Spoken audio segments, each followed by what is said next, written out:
Hey guys, welcome to episode 217 of Stand Up. Joining me today, great conversation with comedian, activist, lawyer, and the best Trump impersonator in all of America, the great J.L. Cauvin joined me, and writer, historian, policy expert, and now with the New Republic, the amazing Bruce Bartlett, both on today's Stand Up. I'm Pete Dominick. Time to join me right now. Yeah, we are off. This is a show where each and every day I post a new episode that includes usually, almost always, two conversations. Sometimes it's one. Sometimes the schedule, taking care of the kids, doing everything else that I have to do, other gigs, prevents me from posting two conversations. But usually I aim to get two up. Sometimes a conversation is so good I just want it to stand alone and make sure that you have time to listen to it. Some people say, Pete, there's too much. There's just too many conversations. The show is too long. I can only do an hour a day. That's fine. That's why I'm giving you two guests to choose from. Maybe you like to talk about or hear about or learn about climate change. Maybe you would rather hear or learn about financial issues. Today, I'm going to talk with comedian and amazing Trump impersonator J.L. Cauvin about how things are going with him and his career, having done this Trump impression and gotten really famous over the last 6 months.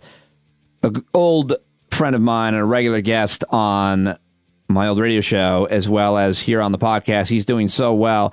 And he's also a great political analyst. We had a great conversation, and I'm really excited for you to hear that. Also, the great Bruce Bartlett. Everybody loves Bruce Bartlett, and I talked about his recent columns at the New Republic, as well as how he sees the Republican Party, which he used to be a member of today, and more. It's really good.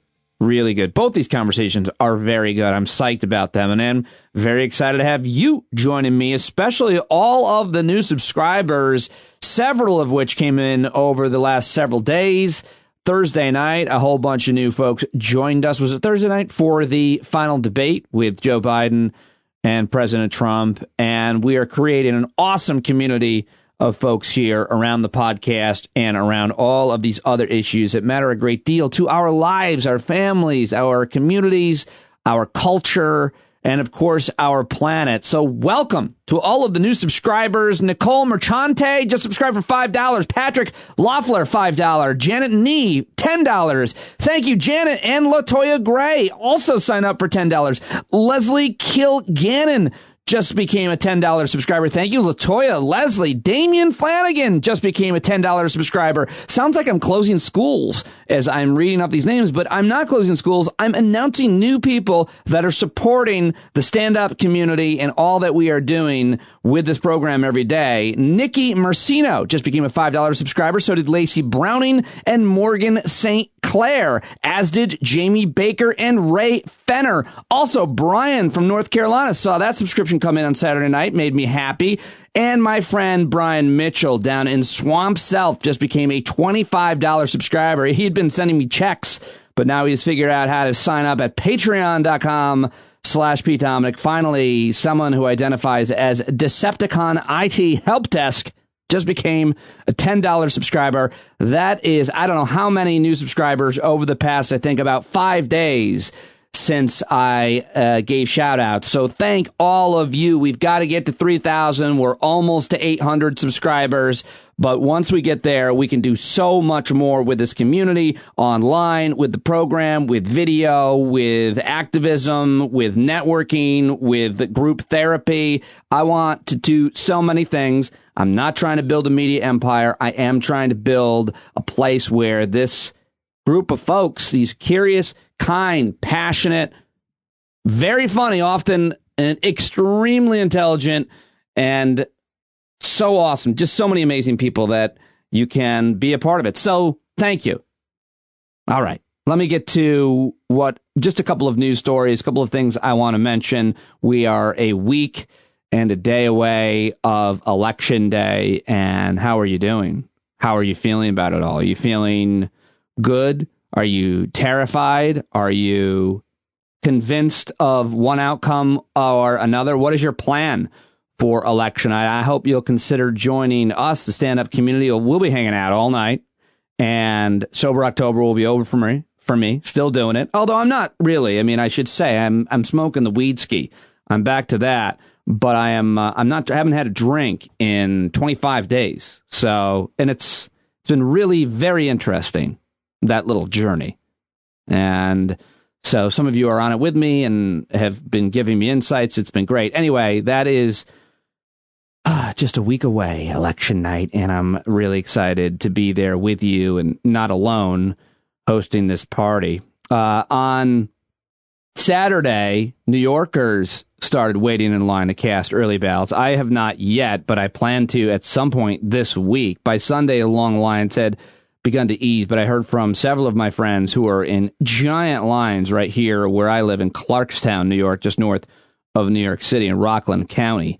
Trump's chief of staff said, "We are not going to control the pandemic," in a fateful moment on CNN. And I've got that audio for you. So here's what we have to do. We're not going to control the pandemic. We are going to control the fact that we get vaccines, therapeutics, and other mitigation. Why aren't we going to get control of the pandemic? Because it is a contagious virus, just like the flu. Yeah, but why not make efforts to contain it? Well, we are making efforts to contain it. By running all over the country not wearing a mask? Jake, that's what the vice president's doing. We can get into the back and forth. Let me just say this. Is what we need to do is make sure that we have the proper mitigation factors, whether it's therapies or vaccines or treatments, to make sure that people don't die from this. But to suggest that we're going to actually quarantine all of America, lock down our economy. No one's saying that. Well, they are. Joe Biden's saying that. He says lock everybody down. We're going to have a dark winter. We're going to have a dark winter. That's what health officials say. That's what health officials say, that it's going to get worse. No, we that's have the Joe Biden's worst days. Jake, let's be honest. Friday and Saturday. Let's be honest here. The health officials did not say dark winter. Those were Joe Biden's words. He was quoting a health official. I think he was quoting William Haseltine. When we look at the number of cases increasing, what we have to do is make sure that we fight it with therapeutics and vaccines, take proper mitigation factors in terms of social distancing and masks when we can. And when we look at this, well, we're going to defeat it, Jake, because we're Americans. We do that. And this president is leading while Joe Biden is sitting there suggesting that we're going to mandate masks. We're not going to control it. We are going to defeat it. We're Americans. We can do anything. Oh, my God, what a pile of horse shit from President Trump's chief of staff, Mark Meadows. And as you heard Jake Tapper trying to tell him, not only are you guys not trying to control it, you're literally out there spreading the virus. I mean, there's a reason why comedians and musicians and artists who perform in front of audiences aren't currently performing in front of audiences, because they don't want to get sick. They don't want to get their fans sick. It's pretty bad PR. It's really a terrible idea for any performer, but the president doesn't care. He's got this cult of followers. They're going to show up. They're going to get each other sick. Not only are they not controlling it, they're literally spreading the virus. Anyway, everybody's saying that Pennsylvania is going to be the tipping point a week away, so maybe we should focus our efforts there. I think Florida is a really good place to focus a lot of efforts, but I am no expert. I'll be talking to people this week who are, that can help us with last-minute ways to push our candidates over and across the line. 60 million votes have already been cast. And Vice President Mike Pence, by the way, his chief of staff, Mark Short, has gotten COVID, as did 5 other staffers. And things are looking terrible right now. We have more cases reported on Friday than any other day since the pandemic began. COVID cases surging across America in the run-up, of course, to Election Day, which is why so many Democrats especially made a plea for mail-in voting process and infrastructure. And so far, I mean, things look pretty good from what I've seen and read in terms of irregularities and interference. Of course, there are problems, but how widespread are they? That is the question. You will be reading about problems, but will they have an effect on the outcome of the election is the question you want to ask. How widespread are they, and will they have an effect on the outcome of an election in any state, district, or in the country as a whole? All right. I also wanted to play for you Matthew Dowd, who is on ABC News' This Week.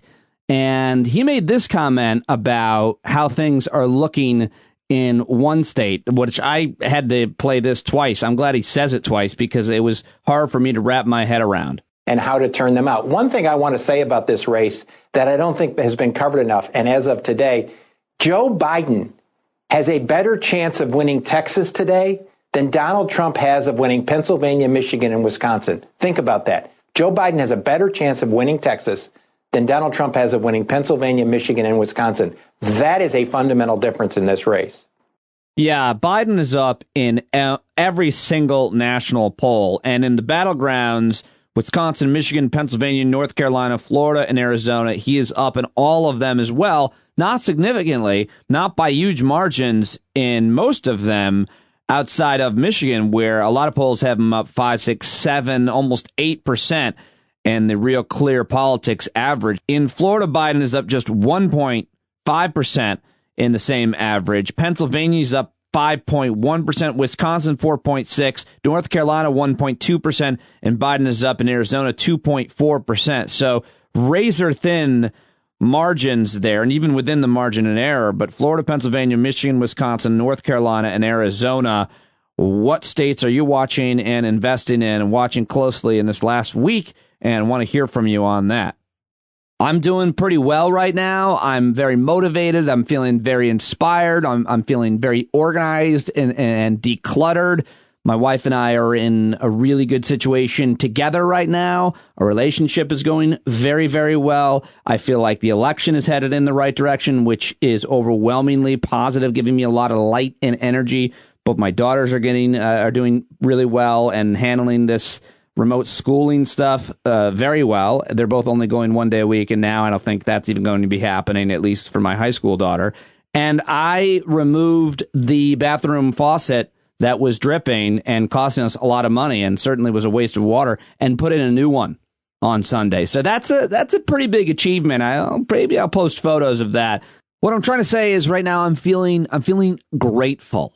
And I think that's a really important thing to mention publicly whenever I get the opportunity. When I was struggling around this time last year, especially, my wife taught me to write in a gratefulness journal. And I would write down some of the most mundane things. I'm just happy I woke up. I'm happy it's a sunny day. I'm happy that I ate a good meal. But now I'm doing a lot better, and I'm just trying to be mindful of what I'm grateful for and sometimes mention it to you. I hope that you're considering doing this yourself if you haven't already. Many of you even also taught me and talked to me about kind of counting what you're grateful for every day. So that's what I'm doing here out loud for you. I hope you're doing something similar for yourself. But there's always a lot to worry about, and that's so easy to do. So trying to come back to the moment in the current situation, as I just listed, things are pretty good. And I just replaced a goddamn bathroom sink. Hero for the night. All right. Time to get to my conversation that I had on Sunday with JL Cauvin. This guy is one of my favorite stand-up comedians. I've known him for a long time. He used to open for me, and now I'm going to be opening for him because he has become massive during the pandemic, and he has been continuing to do the best Trump impression that you can see anywhere on all social media. All the links to JL Cauvin's work are in the show notes to today and in my Twitter. And of course, he is at JL Cauvin. Watch him on YouTube, listen to his podcast, and listen to our conversation right now. Let me hit record. Wasting all the material. You have you're a regular listener. You're actually a subscriber. You support this show, JL, and part of your subscription is it allows you to lay some light criticisms out, which I welcome. And one of your most recent criticisms was in an episode, I mentioned the word community 11 times in the opening. Was something along those lines? Yeah, it's the comedian cynic in me. And I remember my uncle and I used to have a joke when we'd be looking through college brochures when I was applying to college. about the overusage of the word community on like liberal arts college tours. Oh, really? And things. So I developed a long time aversion to that word. That's how do you feel about community in general, though?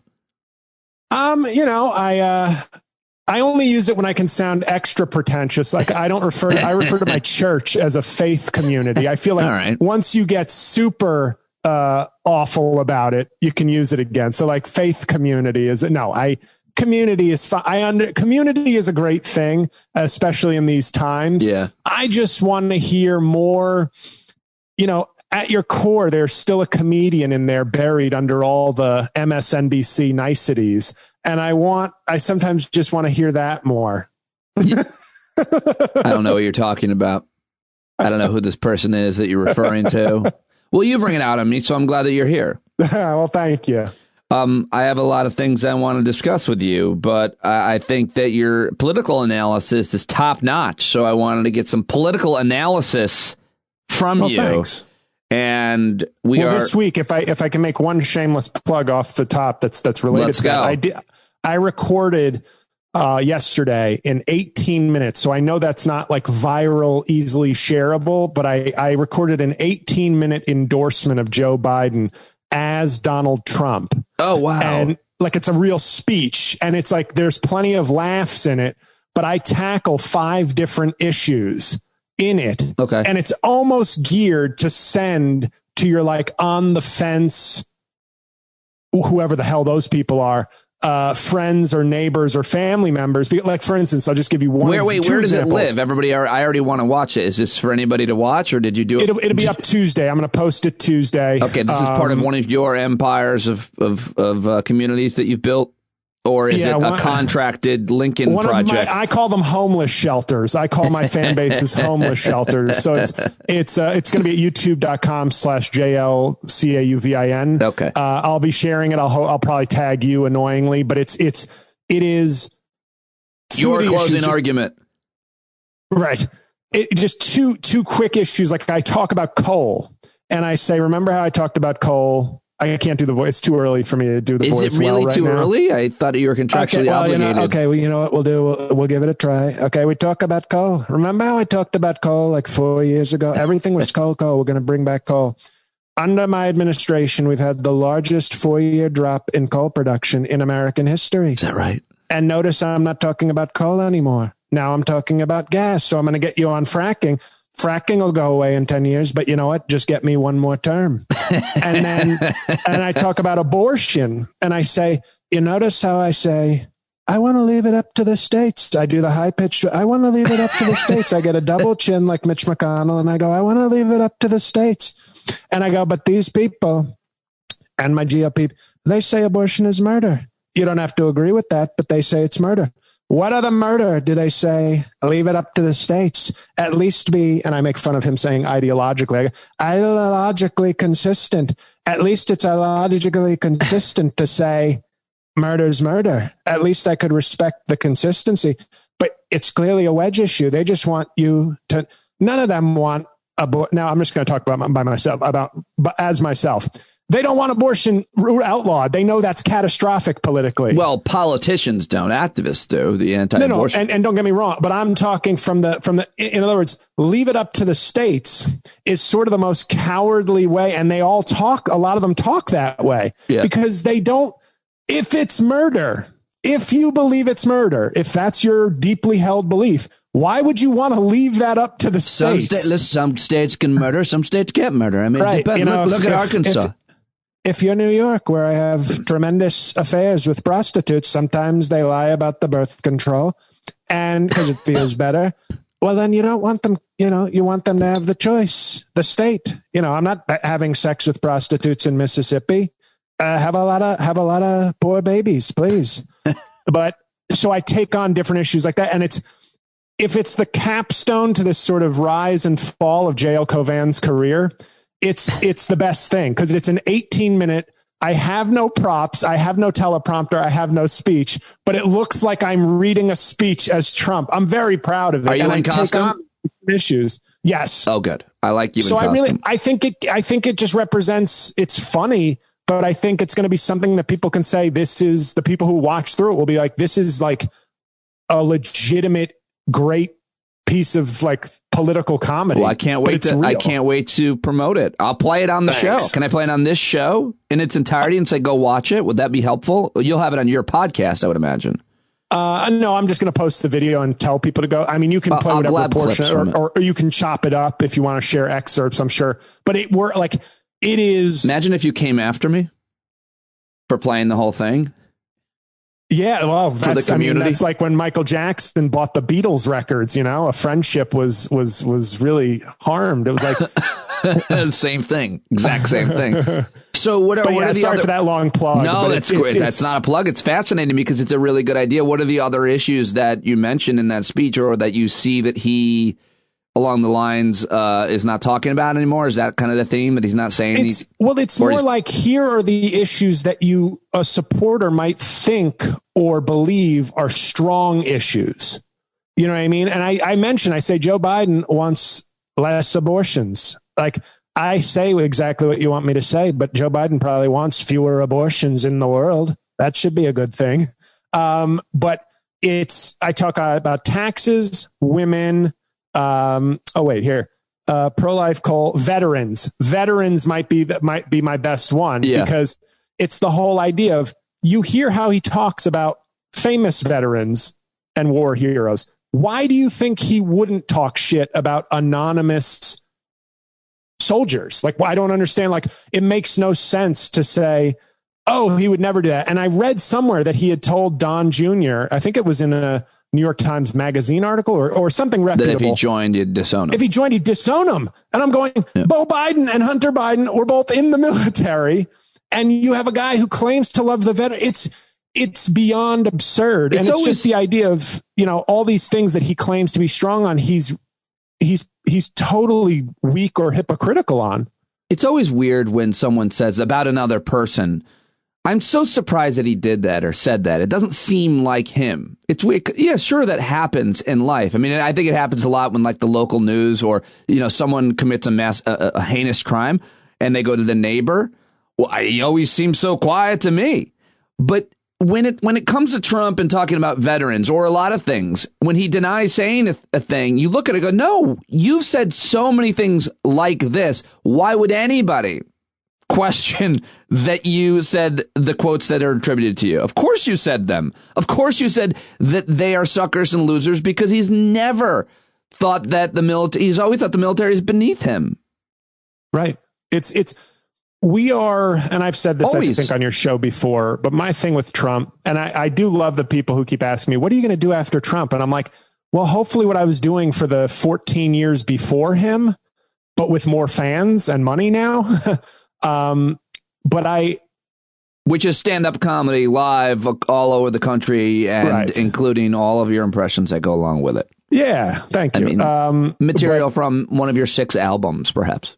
That's right. And we're going to have a 7th one. Hopefully, I'm hoping I can pitch a special in 2021, but if not, it'll be a 7th album or a self-produced special, which I don't know if I've talked with you off air. I don't want to I think I have. But anyway, I don't want to sort of reveal the theme of it, but it's going to be very provocative and good.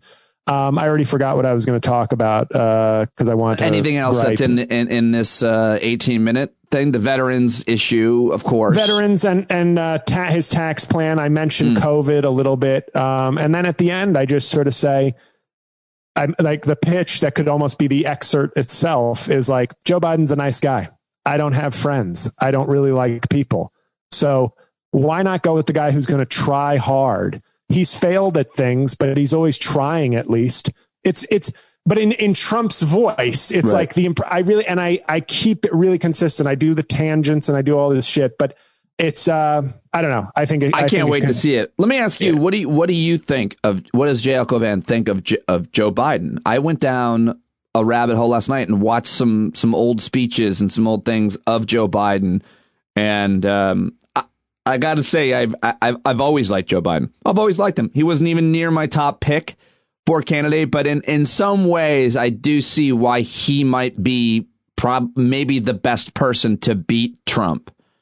just because of where we're at in the country with the pandemic and sadly people needing this kind of, the person and are familiar with. But what do you think of him? I think he's a good man. I think, I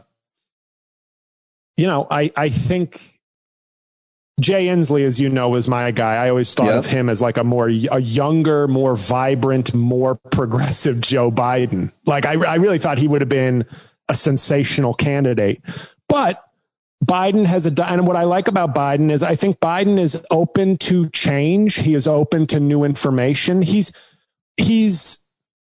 somebody said this in the Times today, but it's like maybe the fact that he isn't the smartest guy in the room and it doesn't walk and talk like he is might help him. It makes him more open to information. He has experience. He has his own judgment, but that he's not going to go, I graduated top of my class from Harvard. And as you know, I was in this, and that. So I think he has the right combination of empathy, humility, and experience. And I think those things we've taken for granted. I think that's why when you look at him versus Trump, there are elements in Biden that we've taken for granted or assumed would sort of always be there. Like I've always said this about Trump. I said he could have been one of two things: a ruthless tactician and a brilliant political strategist, or he could have been a decent person. And he was neither.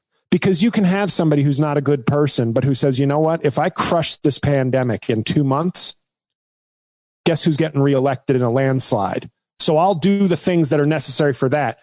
But he's too stupid and short-sighted to look beyond 48 hours. I don't like that kind of hypothetical where he could have been this or that. He couldn't have been. I mean, I don't mean he literally. I don't mean he could have. Okay, I said in general, a leader. Right. You'd love a leader to have both. I think Barack Obama is somebody with both. I think Bill Clinton, for his personal failings, was a leader who had both political instincts. Why do you hate women? You refuse to name a female leader that you respect and admire. Well, I was a tremendous supporter of Hillary Clinton, but she lost. So I think she would have been a tremendous leader, in my opinion. When you do this impression of Donald Trump, as good as you do it, it sometimes makes me and others think that you really understand the way that his brain works psychologically. And so based on that, you having to get in this character of him and nail it so accurately, do you have thoughts on his psychological malfunctions, on why he's so broken, what makes him so broken? Is there any thought that you have about his behavior that you think is just so dead on and accurate that it cannot be denied? It's really, I don't think about it so much, but I think it's really just a combination of insecurity with ADD. That's really just where I say he's always going off in a million directions, but his North Star is an insecure need to constantly prop himself up. So it's anytime I go on one of these choose your own adventures monologues as him, it's always got to come back to, if you mention someone else, make sure you mention that you're better than them at whatever you're talking about. Like I went to see the New England Patriots, your great football team, and Tom Brady, when he was with them, threw 4 touchdown passes, great quarterback. I mean, if I chose not to play football. So I think had I chosen to do that, we're pretty sure I would have been at least as good. Maybe I would say maybe even a little bit better. But I was at the Patriots game, and by the way, nobody's a bigger patriot than me. I think you see that from the crowds and what we do for veterans. Let me throw out one.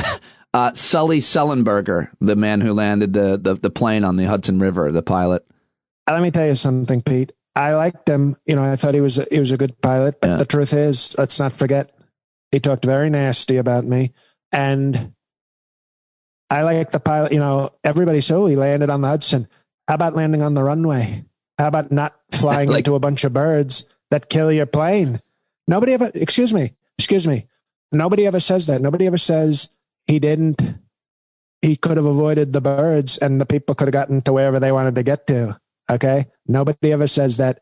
I'm saying it. Let's just do one more and stay with aviation and go with Neil Armstrong. He was the first man to step foot on the moon. If Trump was talking about him, he would even top him. Neil Armstrong is one of I would say our greatest people. You know, what he did is, you know, there's few people who've done that sort of thing. I won the presidency when nobody thought I could. That's sort of one of those occasions where people said, how did he do it?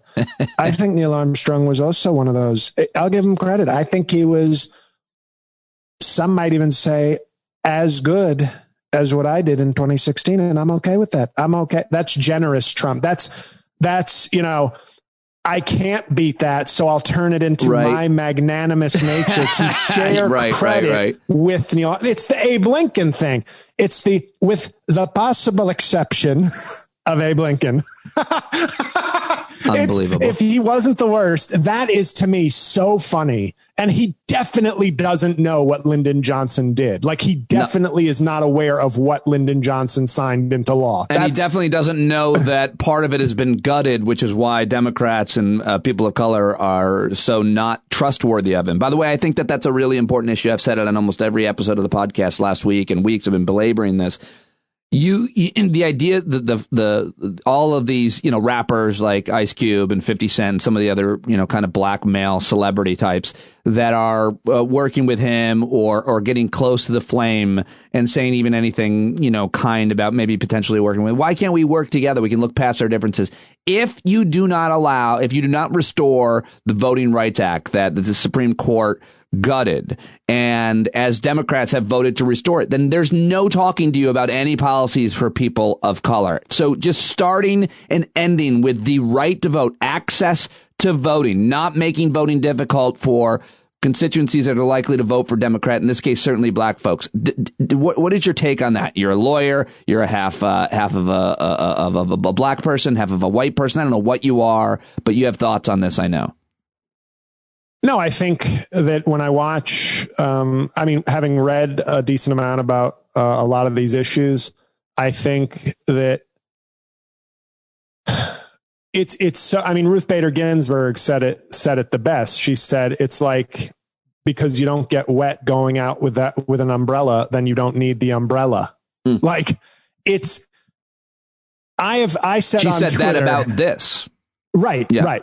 I said on Twitter, and I meant it completely seriously, even though I know it's not going to happen. I said every state in 2020 that gives its electoral votes to Donald Trump should be put on pre-clearance on a new constitutional amendment or new law regarding voting rights should be required for pre-clearance.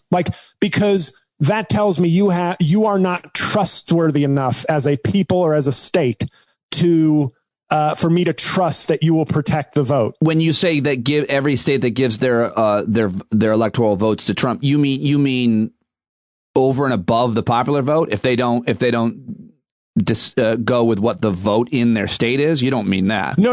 I don't mean. I mean because a lot of people are worried about that, right? Ohio goes to Trump. Great. Under a Biden administration, I will want any voting rights regulations. Wisconsin, you went for Trump. Yeah. I know that's not going to happen, but to me, voting for Trump in 2020 is our modern equivalent to me of being, a Confederate state where we can't trust you. And I know this won't happen, so maybe this is dangerous rhetoric, but I genuinely look at that and go, yeah, I'm sorry, Georgia, you are flaunting how untrustworthy you are with voting rights. Yeah. You are showing off how you disregard the franchise. I will say, I wanted to make one other point about LBJ. I feel like Trump would really be jealous of Lyndon Johnson for so many reasons. Like, he said the N-word and did more for African Americans than him. Talk about the best of both worlds. That's a really interesting point. Wait, he got to say the N-word and he passed. Well, okay. So what laws do I have to pass so I get the pass, the N-word pass? It's called the Trump Platinum Plan. I'm discussing it with washed up rappers. And that's the other thing I thought of was when I look at these rappers, I feel the same way about white male comedians in their 40s whose careers were on the rise, but didn't quite blow up. A lot of them seem to go libertarian all of a sudden. All of a sudden they're, I've seen this with a lot of colleagues where they just sort of spew that sort of rhetoric and because they want to blame the lack of opportunities on other initiatives in Hollywood or in entertainment. And I feel like rappers who haven't had a hit in 12 years go one step further and they're like, well, I'll get the most listens and clicks if I just go full Trump Republican.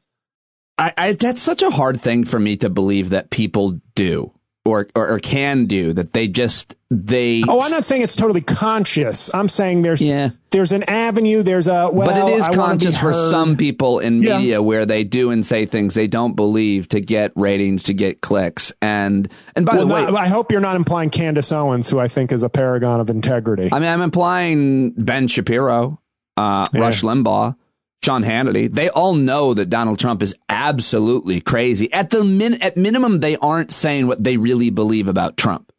Right. At minimum.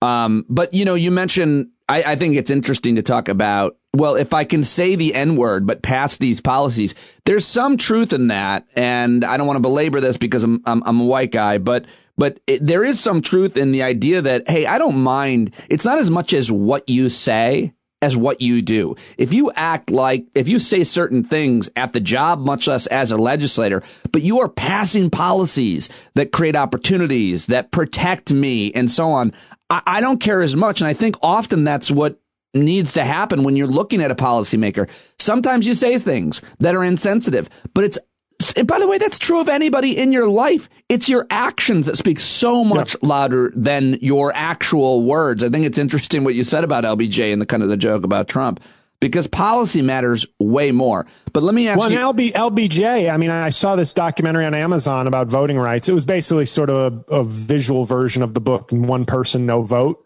But it was Stacey Abrams was heavily featured in it, and they were going through voting rights. And I believe it was Andrew Young who was saying, when Lyndon Johnson in 1965 said, "We shall overcome" during an address before Congress, it was the one time he saw Martin Luther King cry. And those were tears of joy and tears of accomplishment. And I say, if you can make Martin Luther King Jr. cry tears of joy, you get like an annual N-word pass, like one usage where nobody can critique you. But you have to say it in private. And you can record it if you want to listen back to it for satisfaction. Right. What do you think? You just recently made, and what was this for? Where can people see this Rush Limbaugh thing that you did? What was that, your own, or did someone hire you to do that? A fan of mine who listens to my podcast, Making Podcasts Great Again, available on Spotify and Apple, does this from time to time. He takes my audio and then dubs it over like Fox and Friends videos, or this one was Rush Limbaugh. Got it. The one that got really controversial was like Trump visiting some sort of plant where he was wearing a mask when he first started wearing a mask for, to please the libs. So he did a dub over that where I was calling Trump supporters, animals with Mountain Dew for brains.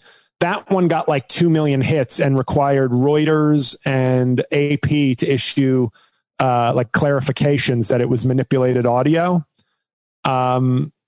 So those are just on my Twitter, but a fan makes those. His handle is, I believe, parody is legal. So it's always funny when people fall for it, even though his Twitter says parody news network. That's what I wanted to ask you, though, because one of a good friend of mine, listener Addison, fell for it, and I asked you to make a custom recording bashing him, which I appreciate, and he loved, and it was so funny. Okay. But you tricked a lot of people on live radio when I was on Sirius XM. You're still tricking people, and I wonder what you think that says, because I think that a lot of the things that you're saying are so absurd that you can absolutely separate them from the actual things that Trump says. But so many people believe him. You do the voice well and the inflections perfectly, but the things that you're saying are ridiculous. I mean, And I don't know what words to use because the things that Trump actually says are pretty preposterous. But it does feel like that a lot of even smart people believe them. What do you think that says? I think part of it is we are so emotionally invested, and I am too. I think the man is one of our worst human beings. But I think we're so invested in, whether it's a conservative who believes it because they think he's so off the cuff and they like that, or they're willing to tolerate anything.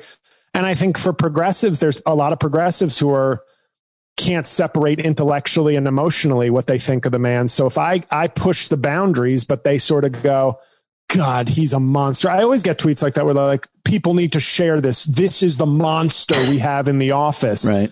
And, it's sometimes people will say to me, this is the problem. This is what he'll call fake news. And I go, I'm done. Really? I dealt this entire year with sort of, I don't mean to call everybody who falls for it stupid because I know I'm good at it, but there are too many people out there who I don't know what's going on in the world if we're getting dumber. And I'm not talking about your fan that fell for it, because people fall for it of all intellectual stripes, but in general, all I've been getting accused of, and I can't wait to get past Trump. I hope that I can have a special to parlay my fame, but showcase my broader range of talent. But this whole year, I was getting yelled at for stealing from another comedian who was lip syncing. I was doing a real impression because something about comedy, something has gone haywire with comedy in this country. And I know that's not the bigger issue, but it's the big issue for me as it affects my life. And I don't get it. Donald Trump is an awful human being and an awful president. But when people talk about Trump derangement syndrome, they always say, oh, you criticize the president, you have TDS. I don't think it's that. I think he has blurred humor, emotion, intelligence, parody into this one gumbo of shit.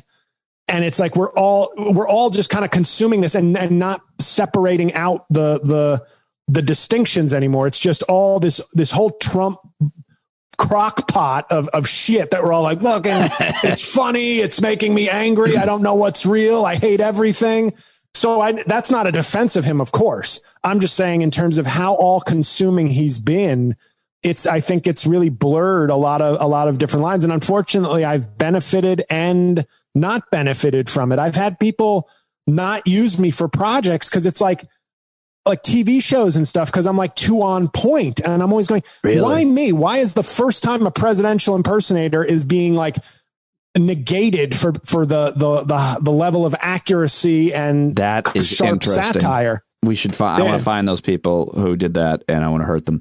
Me too. Okay, I'm kidding. I don't want to hurt anybody. But I wasn't kidding. I want to hurt them. Fair enough. All right. Let me just ask you one more question, which is just your analysis in the final few days here before the election. What do you think happens, JL? Ever since February, when Joe Biden broke Obama primary records in Michigan and Virginia, I have stuck to my guns that he is going to blow out Trump in the popular for sure. Like, for sure. Electoral college, I think, will be a solid but not spectacular defeat for Donald Trump, but I think it will be a clear and solid defeat. And I try to separate what I hope will happen, because in 2016, I was not as certain. I was pretty sure. Yeah. But I kept saying during the primaries, I remember when Trump insulted McCain, I remember having this twang of disappointment going, well, there it goes. There goes the show. The Trump show is now over. And obviously it wasn't, because a lot of the Republican Party is incredibly hypocritical and full of shit. But I thought he was done then. And I kept saying, okay, well, now I don't want him to win the nomination, because it's the same thing you see in sports. Two teams make the finals. Yeah, one may be heavily favored, but they have to now play the game. And anything can happen. In injury, James Comey can happen. Somebody may have the game of their life. You don't like. That's what I thought in 2016, which was like, I don't feel safe that he's the nominee, even though I think she's going to win. This time, I look at some of the primary results. I look at how bad Trump has been, which is stunning. It's so stunning that he's so bad. Like, the product is so bad, and yet it's still this like, will we win? Will we lose? But I do think he's going to lose solidly in the Electoral College, not to the same degree that the popular vote will be. But I don't feel that. I hope it, obviously, but I really just intellectually think that's what's going to happen. Like, when Biden, who is a solid man, an experienced person, but does not electrify the way Obama does on any level, rhetorically, historically, when he's getting a better turnout than Obama in certain states, obviously Virginia is now a blue state, really, but Michigan is clearly a toss-up, trending blue. If he's getting huge numbers there, it means that people are disgusted with this guy. Voter turnout. Yeah. It just means that people are disgusted with this guy, as they should be. Yeah. And I had somebody on, sorry to ramble on, but I had a guy on Instagram yesterday. I posted a bit of mine from my last album, which was about Pizzagate. And I said, here's the proof that Trump supporters are both stupid, but also terrible people. And it was about Pizzagate. And you had all these tens of thousands of people believing there was a child sex ring underneath Comet Pizza. One guy showed up with a gun. And I laughed and said, so let me get this straight. I know we're laughing at the guy who brought a gun, but he actually believed this. So what, in a weird way, you sort of go, well, he actually thought there was a child sex ring near his home or whatever. So he went with a gun and tried to break it up. Yes, he's an idiot. But if I thought that the Dunkin' Donuts 5 blocks from my apartment had a child sex ring, I'd be calling the police. I'd be banging on the window. I'd be telling people outside the Dunkin' Donuts, like, do not shop here. They are molesting our kids downstairs. Yeah, I'd look nuts, but that's the right thing to do if you actually believe the stories. And I say, so let me get this straight. Of the tens of thousands of people, mostly men, I guess, who believed this story, one thought it was worth acting on. And to me, that's them in a nutshell. They believe the worst. They're stupid, but they're not doing any real work to change what they think is happening. And I don't know why I went off on that tangent. I keep doing this. This is like my own podcast. I just go on tangents and forget half the things I want to say. But in terms of turnout, I guess I'm just on Instagram. Sorry. So I posted that bit and the guy wrote, I'm a Trump supporter, but I like your comedy, but I have to unfollow now. You're painting with too broad a brush. And I said to the guy, anyone who is supporting Donald Trump right now is either a horribly shitty human being or someone so dumb that they can still inflict the same damage as a horribly shitty human being. It's the line from Casino I always quote from De Niro, where a guy is fucking up the slot machines. And he says, either you're in on the scam or you're too stupid. And either way, I can't have you. Right. That's where I am with Trump supporters now. There's no third option where you can tell me, oh, you think kids in cages and 220,000 deaths are worth tax policy? You think a faux pro-life approach to abortion is worth deaths happening to fully grown human beings and children separated from their parents in cages who can't find their parents? What kind of horseshit pro-life ethic is that? Sorry? Ignoring a pandemic, ignoring the virus, doing nothing about it, saying it's going to go away. That's not worth it. You could take your other examples. Not ignoring, lying to boost the stock, to try and protect the stock market. Literally spreading it with his rallies and himself. So, when I see that, I go, there's no validation or justification someone can give me to say, hey, like I blocked somebody just because they said, I love Trump, but great videos. And I was like, blocked, don't need you as a fan.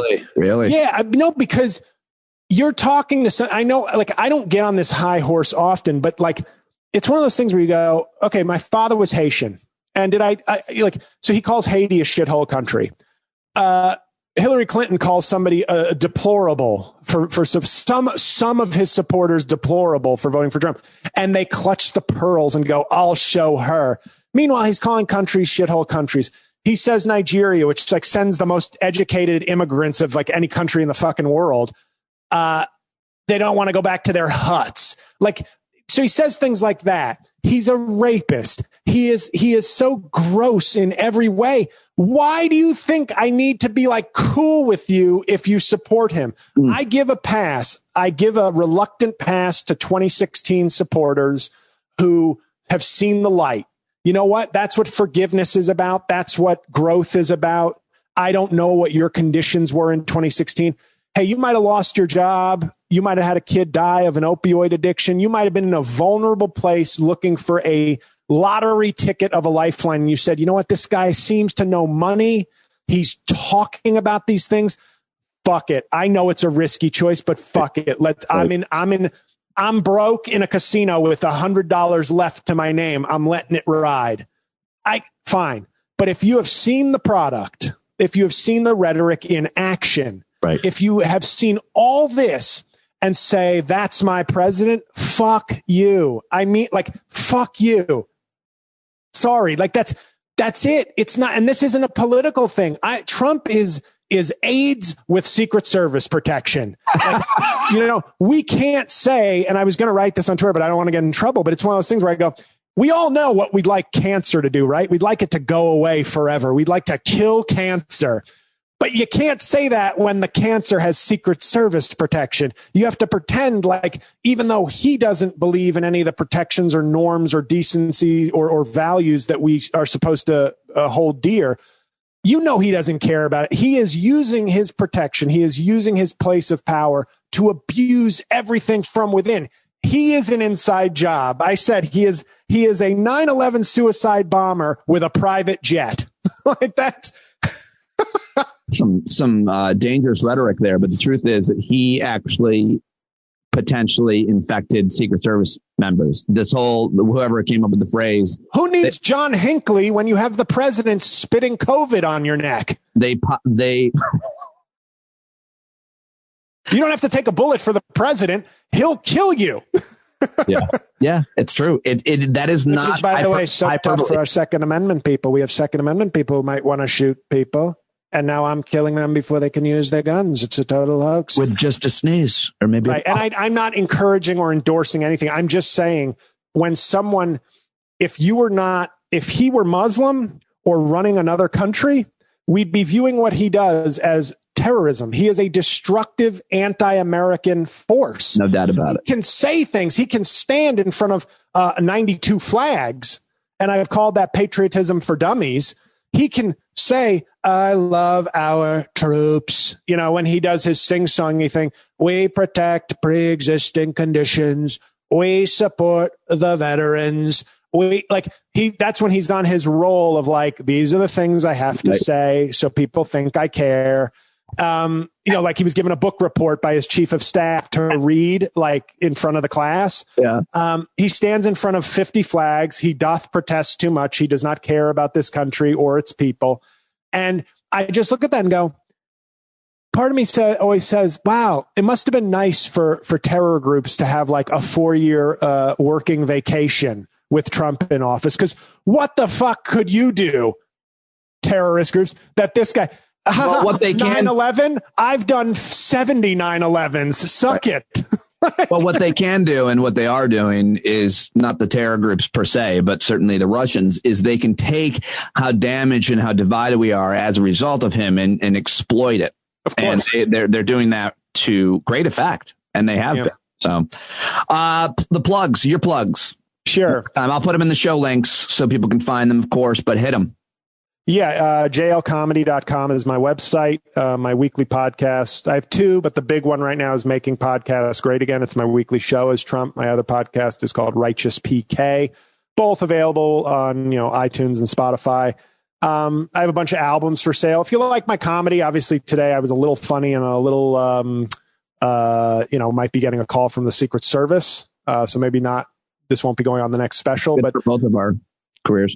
Yeah, but jlcomedy.com is where you can find me. And like I said, I would never encourage violence really towards anybody, especially the president. I would never encourage dangerous things or disease on anybody. But what I really believe is only because he's president does he get any benefit of the doubt or any sort of presumed respect or love of this country.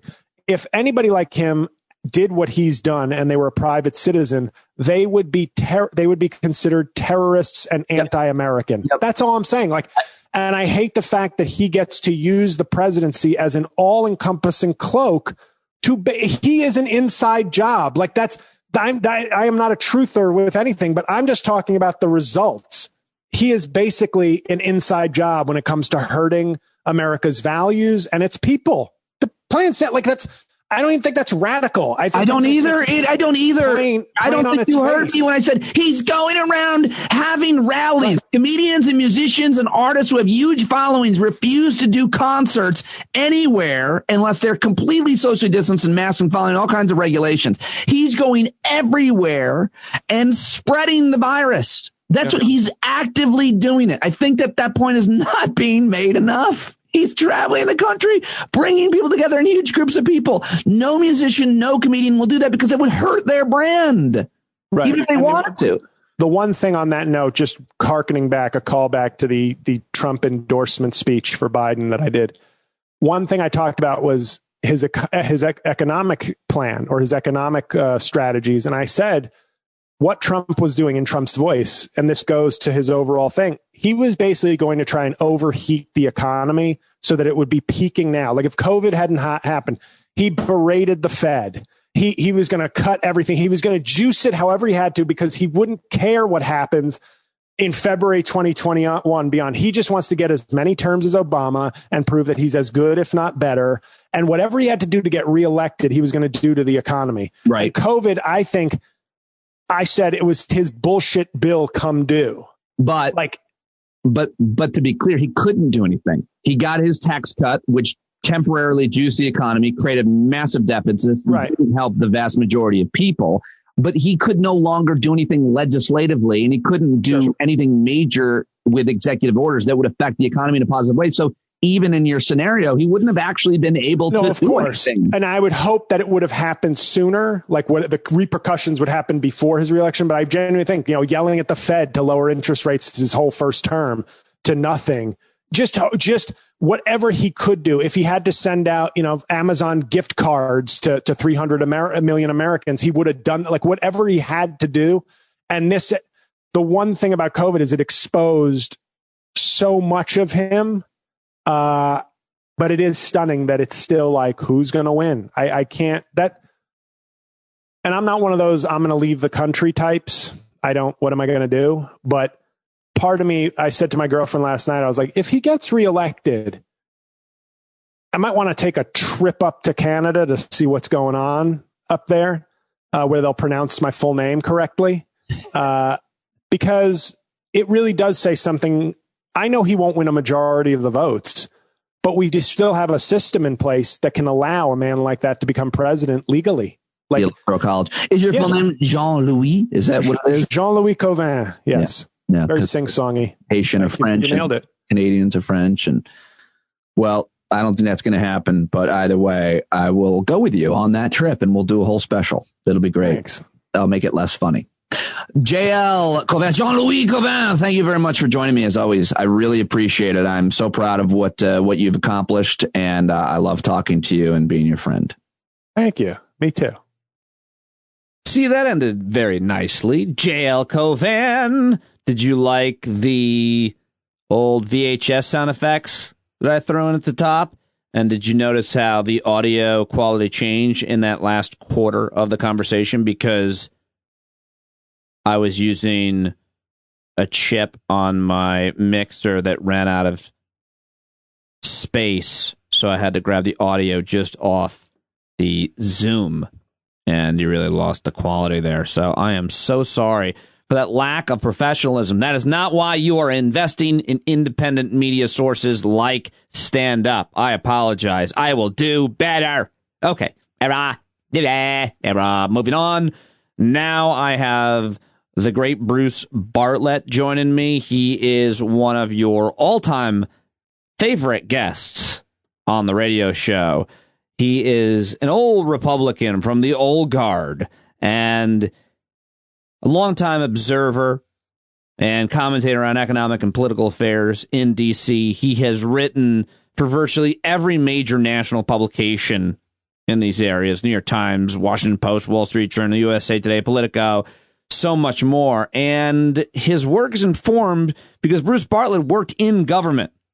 He worked for Congressman Ron Paul, Jack Kemp, Senator Roger Jepsen. He was executive director of the Joint Economic Committee of Congress, senior policy analyst in the Reagan White House, Deputy Assistant Secretary for Economic Policy at the Treasury Department during George H.W. Bush administration. The guy is a real true authority, and he has zero fucks to give, which is why we love him. He's the author of 9 books, including the New York Times bestseller, The Benefit and the Burden, Tax Reform, Why We Need It and What It Will Take. You've seen him on a lot of different TV networks, and I created his Twitter handle. That's how long we go back. I've been championing his work. I created his handle, gave him a password, told him how to use it. He ran away with it and passed me by with Twitter followers because he is such a great writer and has such a cynical take on so many things. I love Bruce Bartlett. I think you should read him at The New Republic. Subscribe there. Follow him on Twitter at Bruce Bartlett. Here it is, the great Bruce Bartlett. Old car tape player sound effect. I've got him now. The snarking and barking Bruce Bartlett at Bruce Bartlett. You wrote that. You changed your Twitter name. I like that. Snarking and barking. I love it. Well, you know where that came from, don't you? Oh, no, I don't. Oh, yeah. Kellyanne Conway made some comment a month or so back about never Trumpers are just snarking and barking. So she was dismissing them as, utterly, of no importance. They're just flea specks on Trump's butt or something. But I think that's not true because there's good poll data out there that show that basically Biden's winning percentage is coming from Republicans, ex-Republicans, and never Trumpers. If they had all stayed, in the Republican fold, it'd be a much, much closer election, closer to 50-50.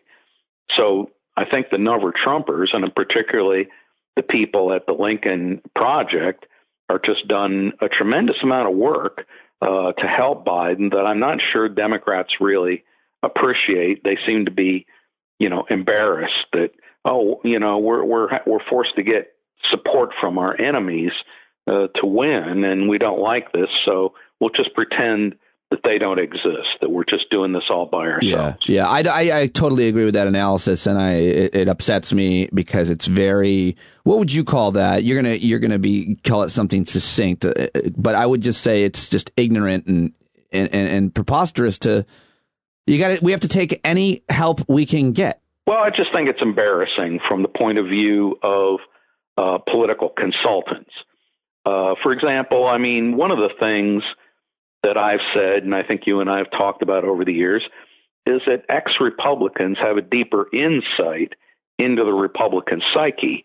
We know better than people on the left do which buttons to push that really animate those on the right and upset them, whereas the left tends to use very broad brush approaches in their attacks on the right, attacks that resonate on the left, but have absolutely no impact whatsoever on the right. So if your goal is to try to peel away some people who are embarrassed by Trump, who are disgusted by Trump, who have only very weak attachment to the Republican Party for one reason or another, the left is never going to reach those people. They haven't the faintest idea how. They got enough problems trying to keep people on their left wing from going over to, the Jill Steins of the world and things like that.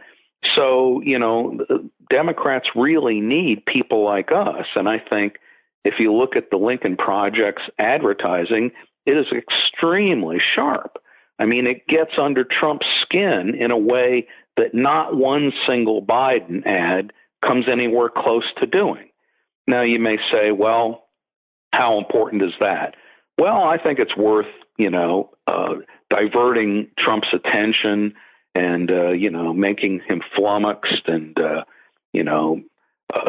irritating his followers. I think all that kind of stuff pays a dividend that can't necessarily be added up in terms of specific votes in a particular place at a particular time.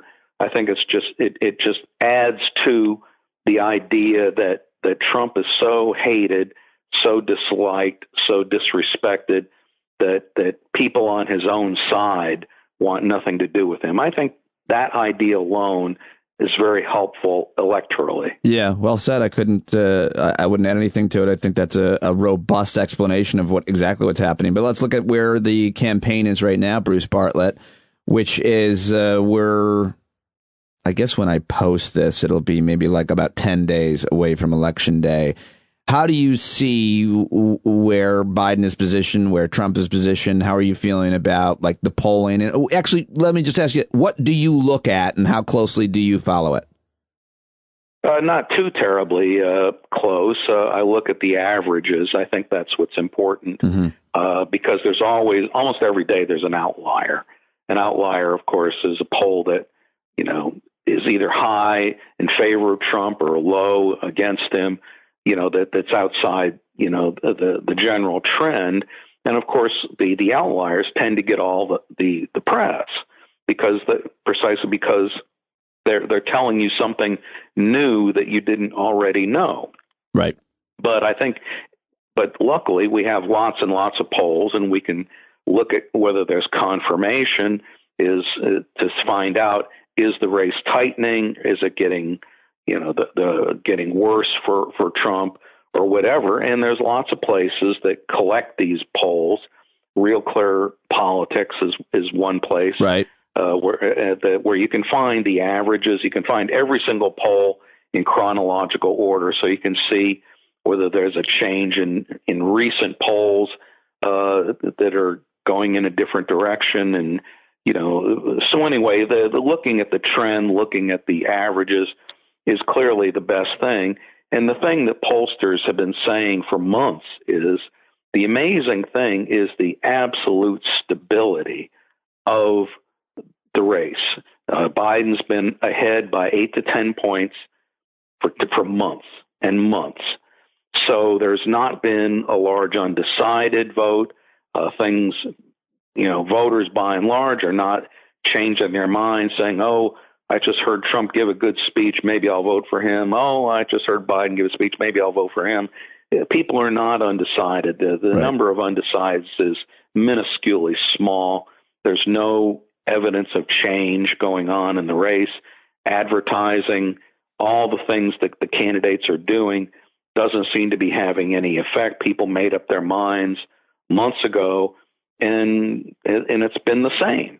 So there's absolutely no reason to think that it's even possible to change the results in 10 days from what they are today. Well, so you don't see any hypothetical that could get surprised that Trump and his thugs in right-wing media or at DOJ are going to put out that's going to create enough question about something that Joe Biden is tangentially connected with through his son's business or something else in the next 10 days? Like, you can't imagine. Well, that. You can easily. I mean, it's easy to invent something out of thin air that maybe might have an impact. Yep. But you can't wait until the very last second to put out something if you've got it. And I think it's pretty obvious that the October surprise that Trump was hoping for is this, nonsensical Hunter Biden business, which is her emails of the 2020 election. But the difference is that Hillary was fundamentally unlikable, whereas Biden, I think, is fundamentally likable. And I think that's a huge difference. I do, too. And people might get offended by that because they might have liked Hillary. They might have worked for Hillary. But what you're saying is an accurate generalization, unfortunately. And it's not true of a lot of other female candidates, I'd argue.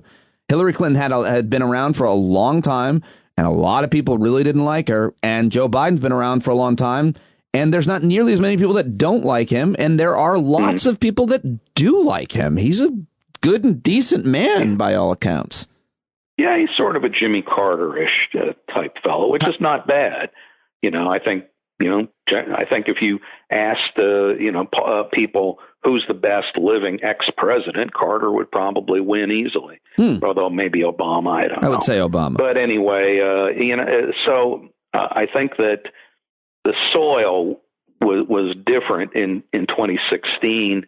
It was primed for an anti-Hillary event, that changed the race just a little bit, but unfortunately in enough of a way to make a difference in the results. Right. I mean, the Comey letter, I think, was clearly dirty pool, and think it mattered.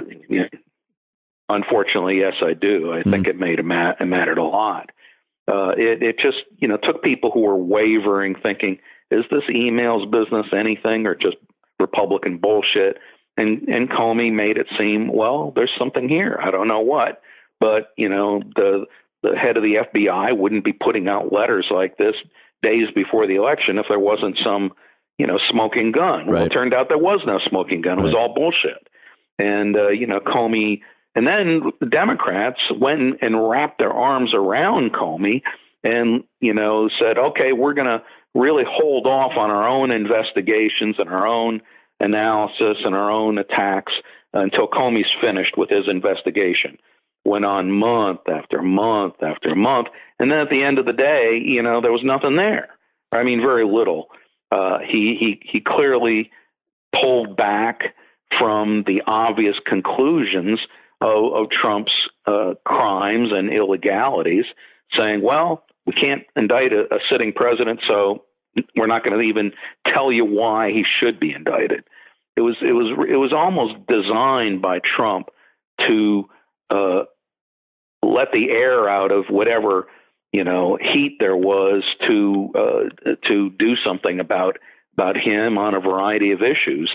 And I think I bet if you went out and did a poll and asked people, has Donald Trump been impeached or not, you'd find maybe 50-50. I think most people don't even know that happened. And then if you ask them, what were some of the issues upon which the Senate or the House voted to impeach Trump, and listed some of the important ones, I think it would just be a random picks.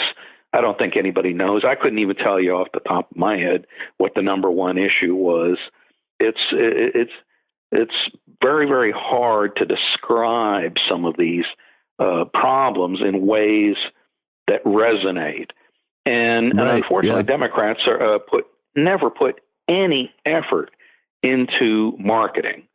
I mean, I'd be doing, focus groups to try to find words and terms and issues that are particularly salient that get through to the types of voters they're trying to reach, so that you can use the kinds of buzzwords that Republicans are very, very good at. They don't do that? I don't see any evidence of it. Maybe they're doing it and simply doing it incompetently.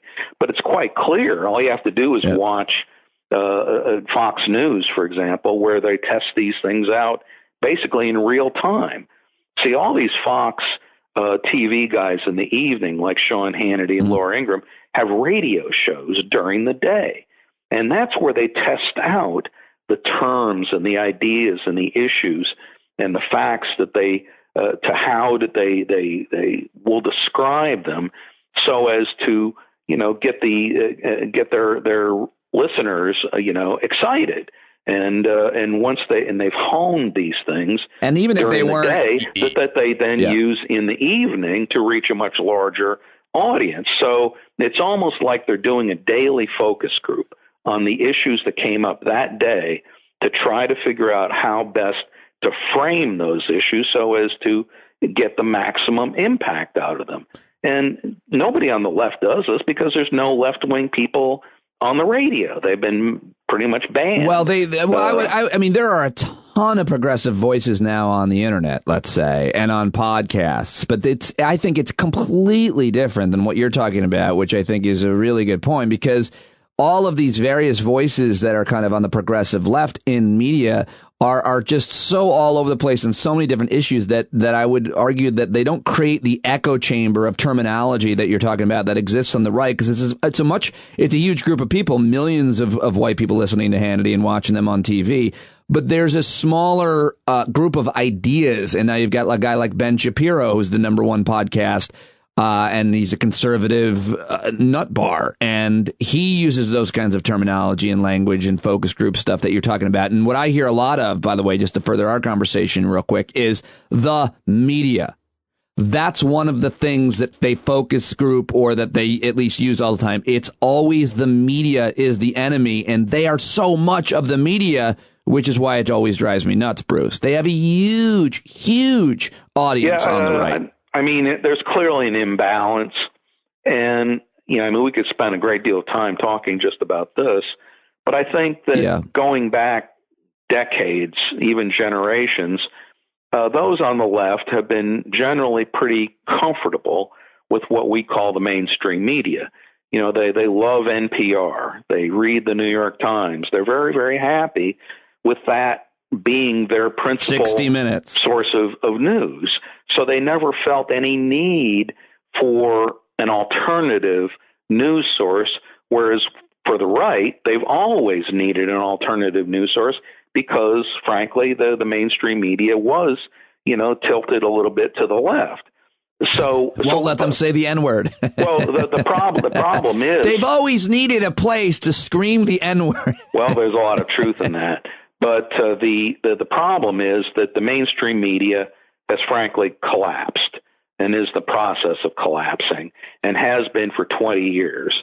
And so the media don't have the kind of power that they once had during, say, Watergate.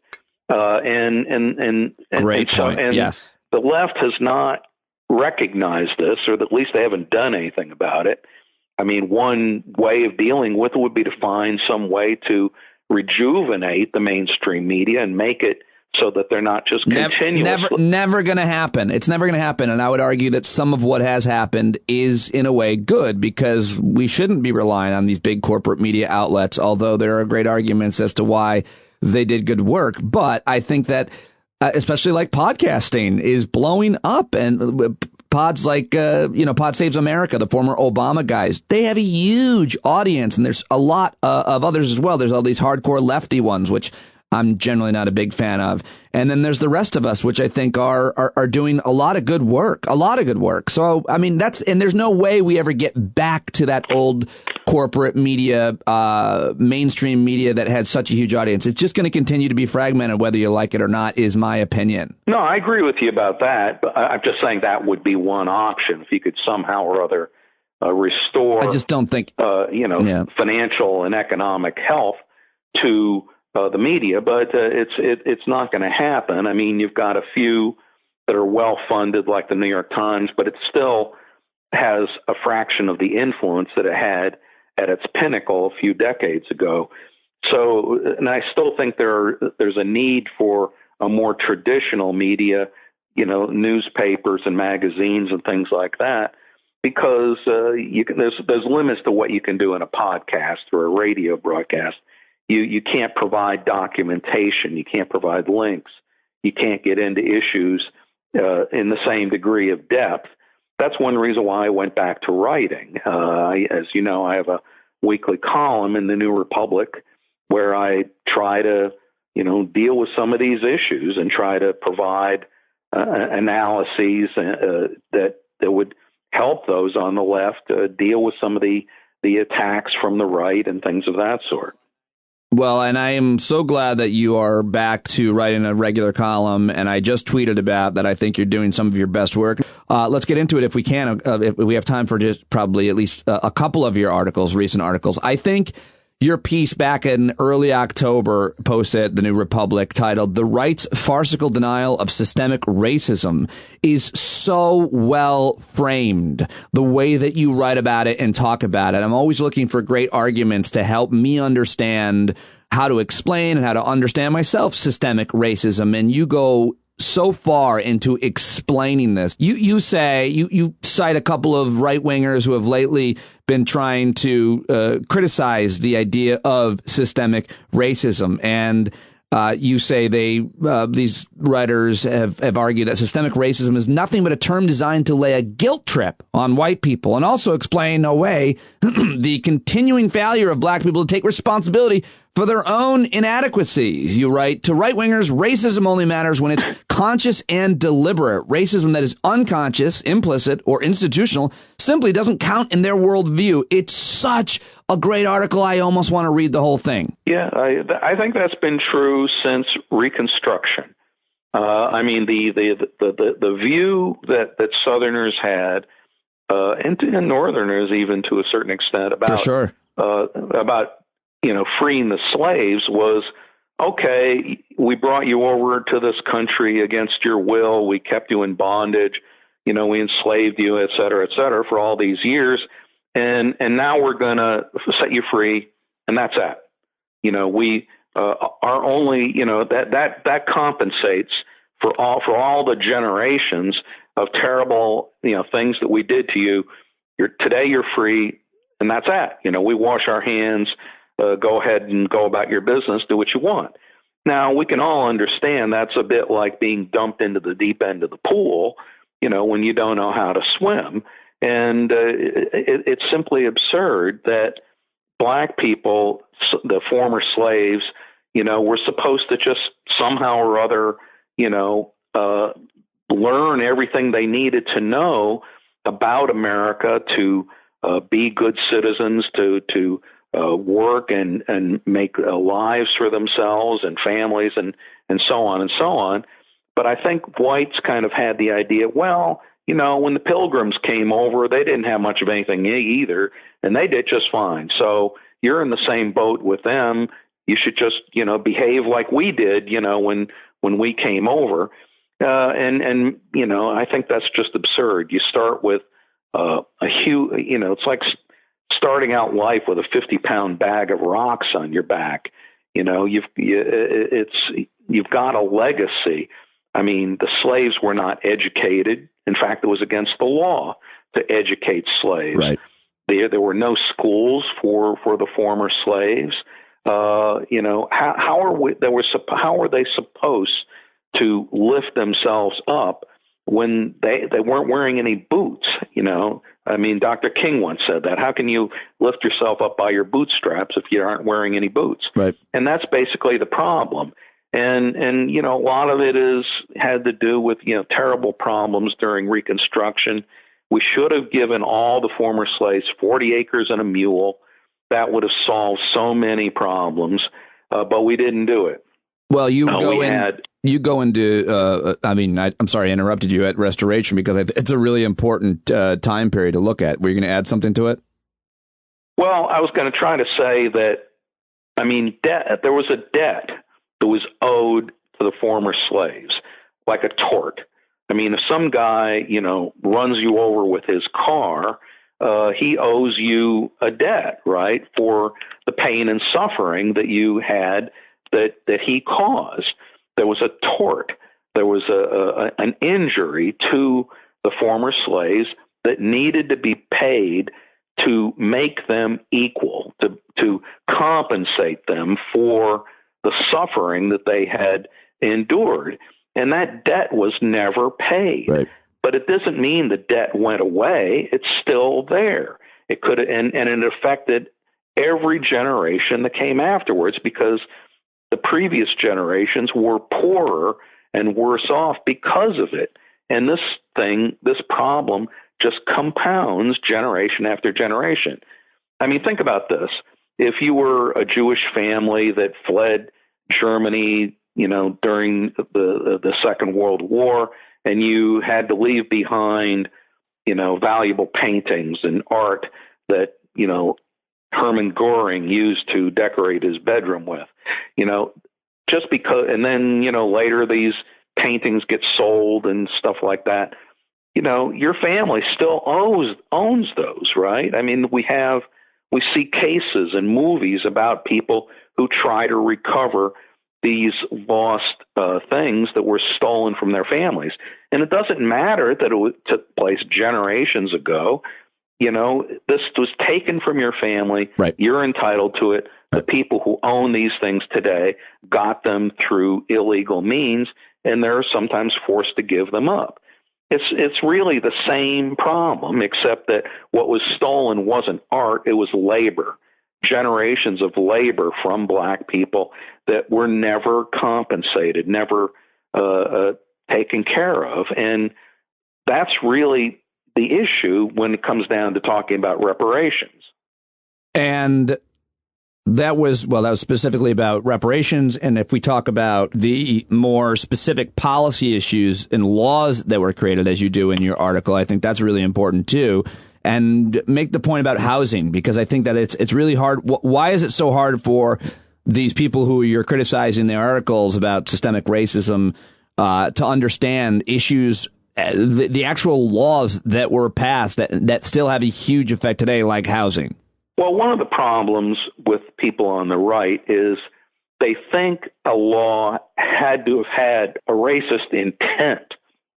That is, the people who formulated the law had to know it was racist when they put it into effect, and only then can you say, okay, this is a racist law.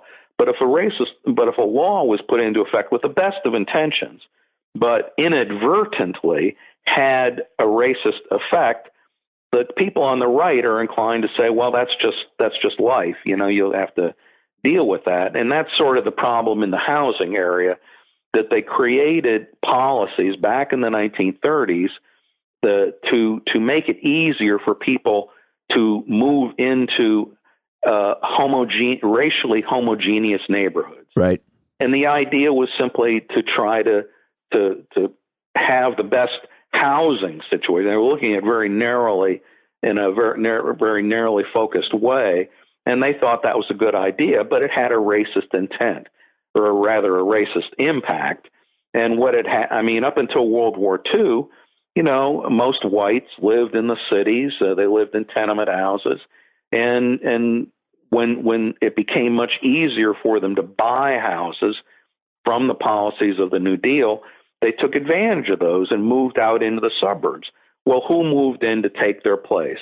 All the blacks who were moving northward during the war from the South. They took the houses, the apartments that the white people had given up. And so you ended up with, the situation that we pretty much still have today of, black inner cities and white suburbs. This was all a deliberate result of 1930s housing policy. You've heard the term redlining. Yeah. That's not a euphemism. They literally drew red lines around certain neighborhoods where the government refused to lend money because they thought it was a bad risk. You see, they weren't saying, okay, this is a black area, we're not going to lend to blacks. They were simply looking at housing prices and housing trends of various kinds, and they said, okay, these areas are too risky for the government to risk its money, so we're going to lend money elsewhere where we think we're going to have less of a chance of default and things of that sort. But the result was that the red lines went around black areas. So if you lived in the inner cities, you basically couldn't get out. The government was not going to lend you money to buy a house. And has denied generations of black people the ability to make wealth through real estate. And there are so many of these things. Yeah, there are. And you illustrate many of them in this article. You've written a whole book about it, as a matter of fact, years ago. But I do want to talk to you about at least one more of your pieces, which I think is really important. It hasn't got nearly enough attention. The developments around the census. What is the census? Why is it important, Professor? And what happened? Well, the census, some people may wonder why we even have a census. Yeah. It's because in our system of government, it's the House of Representatives, the House of the People, the lower house, represents specific geographic areas.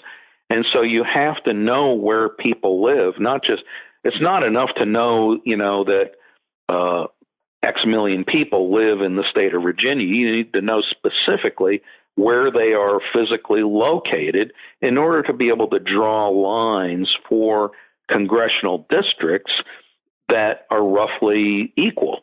And so, because the Supreme Court says one man, one vote, so you can't have wildly different sizes of congressional districts. You can't have at-large congressional seats and various other things. So that's really the reason. And now, if we changed our system, which we easily could, you could use estimates that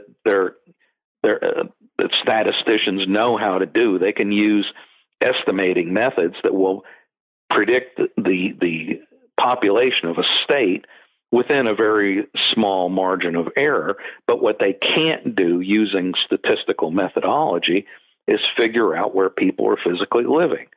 So, in a long-winded way, my point is that the essential thing about the census is something called apportionment.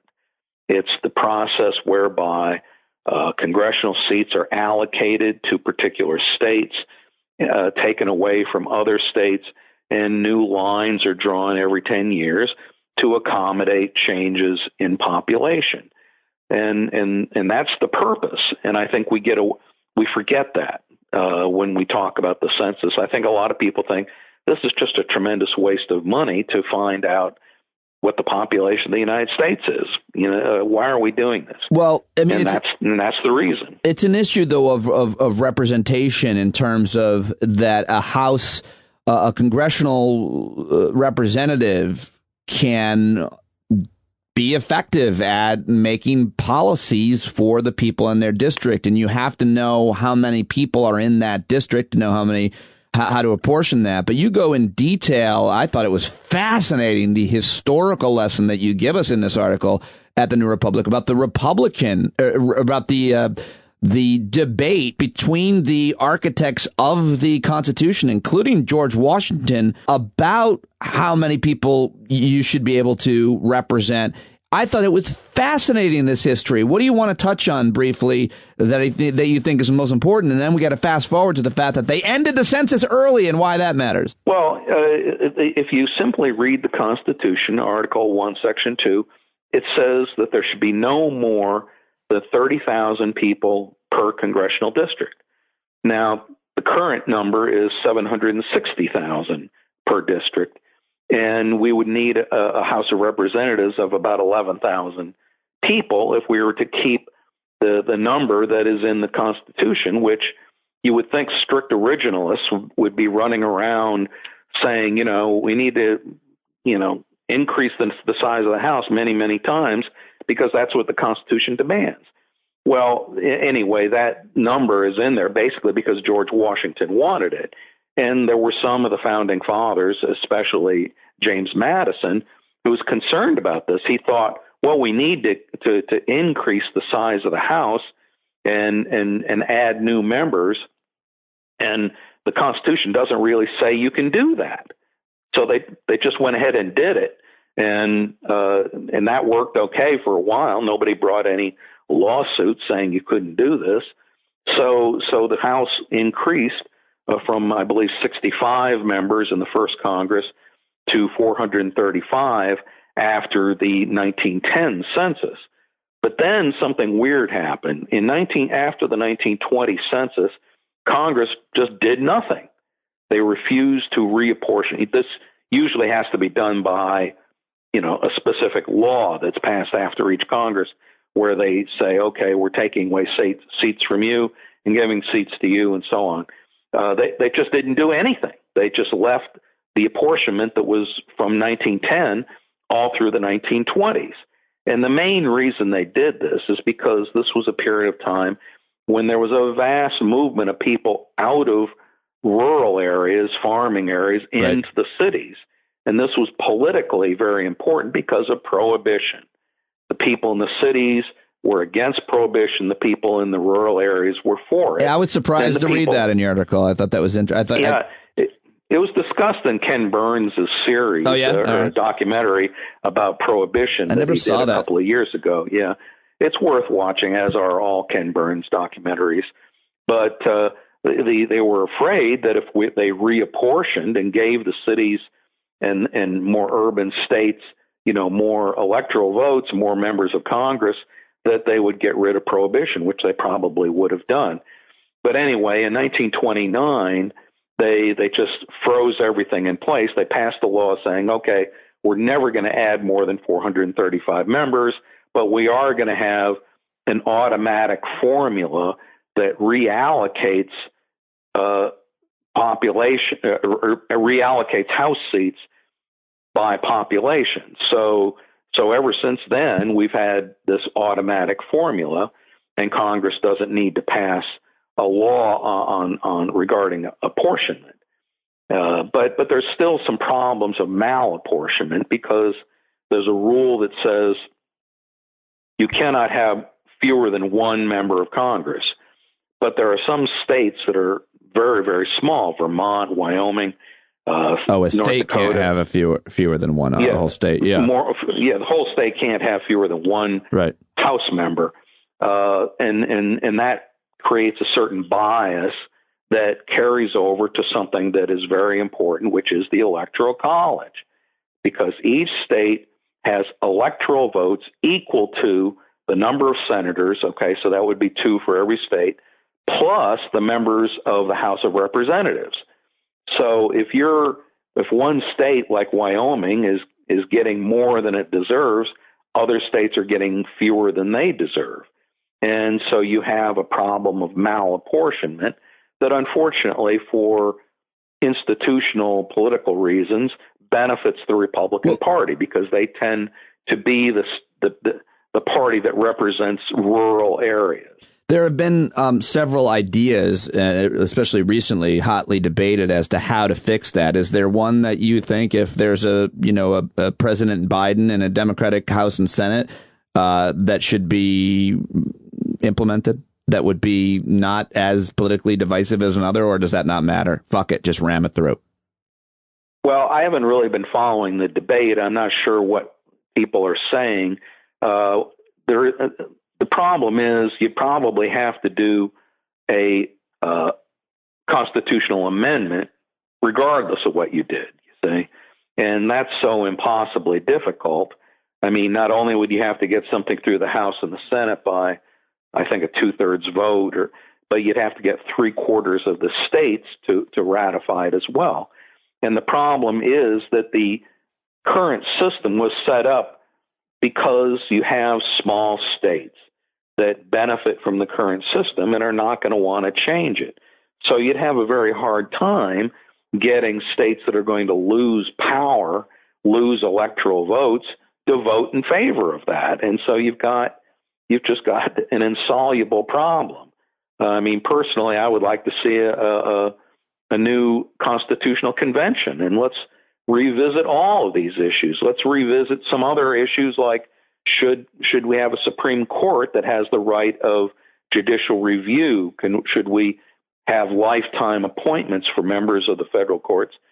These are issues that Joe Biden has been talking about.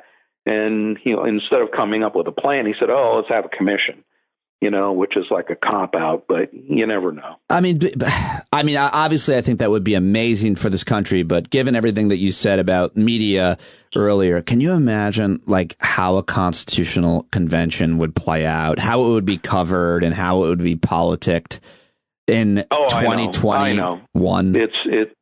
I know it's a pipe dream. Trump would walk in with his dick out, just piss all over everything. Set it on fire. It's too bad we're not doing this on Zoom. I could show you that I'm not Jeffrey Toobin. Oh God, I can't even understand how some of these that seemed like a major mistake. Let's talk about it for the rest of the time. All right, let me just ask you though one final question about, if you have time. Can we keep going? Sure. All right, because I want to ask you have two really interesting pieces about. Which is so great, by the way, just in case people haven't figured it out. Bruce Bartlett is such a great guest for so many reasons, but you have so much credibility and insight on so many issues. We've talked about the history of racism in America. We've talked about democracy and the census and why that matters. And now I want to talk with you about what is really, I think, a lot of your bread and butter, economics. You've written a couple of really important pieces about corporate power and how they keep seemingly gaining power, concentrating power, and screwing over the rank and file worker. And that's just the broadest way I can connect both of these articles, which I'm trying to get back up in front of my computer. Where do we start? Well, you're probably referring to a column I wrote a few months ago about how once upon a time, corporations viewed themselves as corporate citizens, and they tried to be concerned about all the different people who are dependent upon the corporation, including the employees, the customers, the people who live around where factories and the corporations are located. But an economist named Milton Friedman wrote an article in the New York Times back in 1970 in which he said, no, all these things are wrong. The corporation has a responsibility to one person and one person only, and that's the shareholder, because they own the corporation. Right. They are 100% entitled to any profits made by this corporation, and if the corporation does anything that is not focused exclusively on increasing profits, that's wrong, and they shouldn't do that. And ever since then, we've had this problem of corporations, just running roughshod over their workers and their communities.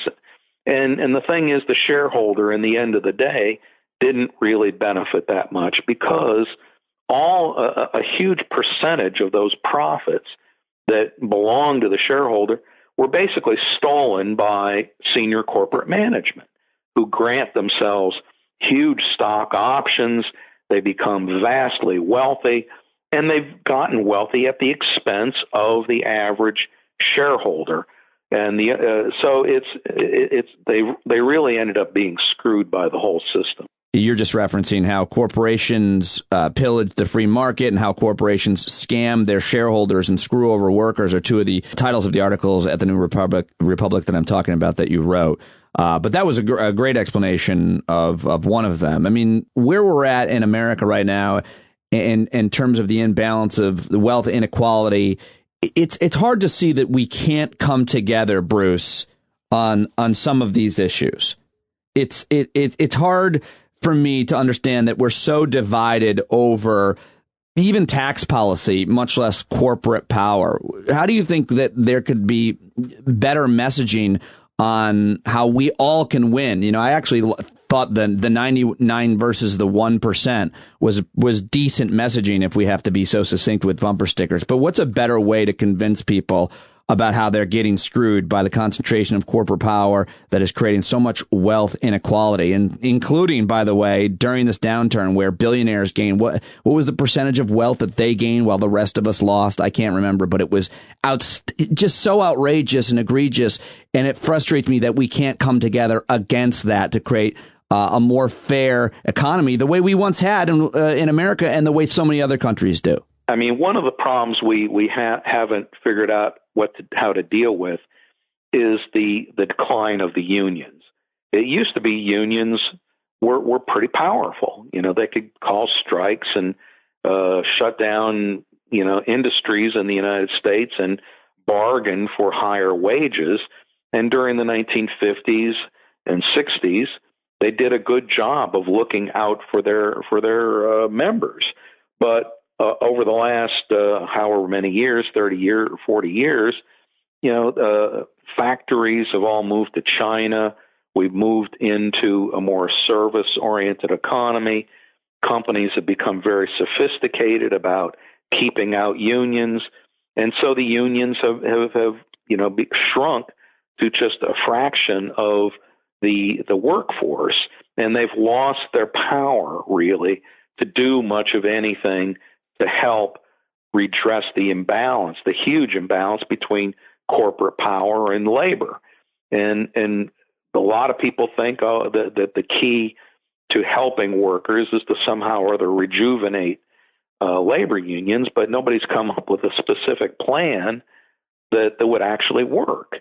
And unfortunately, there's a lot of propaganda out there that views anything that goes to the workers as somehow or other evil, right? And they think everything must go to the corporation.